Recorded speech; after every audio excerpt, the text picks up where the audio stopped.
السلام علیکم. Good to have you at Urdu audio books. حاضر خدمت ہے آج کی بات. تو آج ہم پھر بات کریں گے دعا کے بارے میں. اگر ہمیں اپنی دعا قبول کروانی ہو تو ہم اللہ تعالیٰ کو کیسے پکاریں؟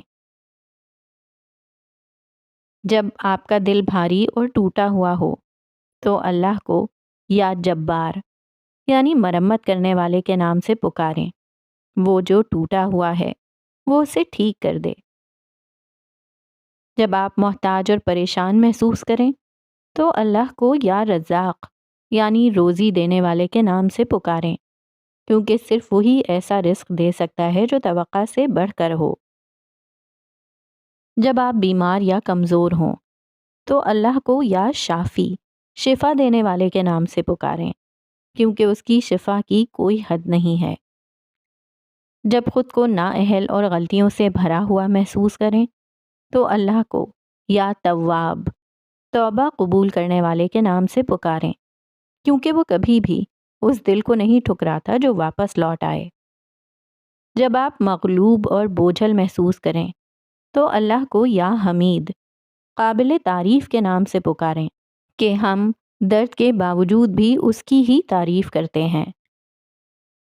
جب آپ کو مستقبل کا خوف محسوس ہو تو اللہ کو یا وکیل یعنی بھروسے والے کے نام سے پکاریں اور سب کچھ اس کے سپرد کر دیں.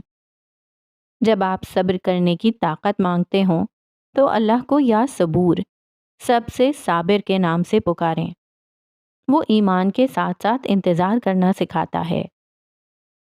جب آپ نقصان سے حفاظت کی ضرورت محسوس کریں تو اللہ کو یا حفیظ یعنی محافظ کے نام سے پکاریں، کیونکہ وہ ایسے ایسے طریقوں سے حفاظت کرتا ہے جنہیں ہم جان بھی نہیں سکتے.